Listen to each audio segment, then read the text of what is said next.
In this problem, we are asked how many joules, which is a measurement of energy or heat, so that's going to be your Q. Okay? How many joules are required to heat 5.25 grams, well, I recognize that as my mass, because grams are a unit for mass, of titanium from 85.5 degrees Celsius to 132.5 degrees Celsius. So this is going to be temperature.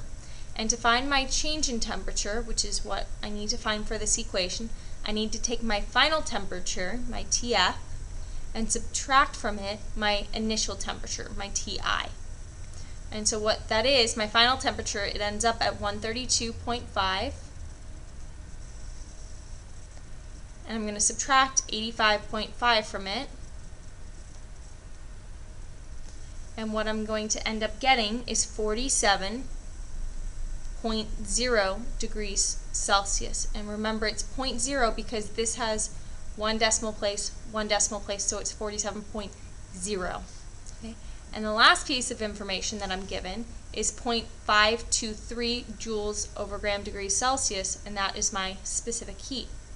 And so now what I can do is I can solve my problem. Remember, your formula is Q, which is your heat, equals mass times change in temperature times your specific heat. Okay? So for this problem, I don't know my Q, I'm solving for it.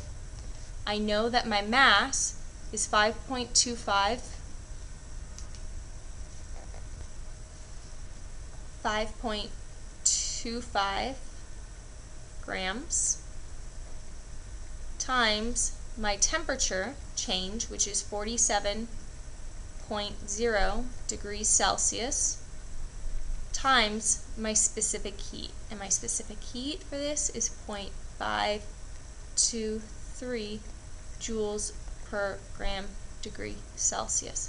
And so what I'm going to need to do is I'm going to need to take 5.25, multiply it by 47.0, and multiply that by 0.523. And what I end up getting is 129.05. Well, this has 3 sig figs, this has 3 sig figs, and this has 3 sig figs, so I want my final answer to have 3 significant figures. So my final answer is 129. Now keep in mind that unit-wise, grams have canceled, because grams are on top and on bottom. Degrees Celsius have canceled, and so my units for my final answer are simply joules. That's my final answer.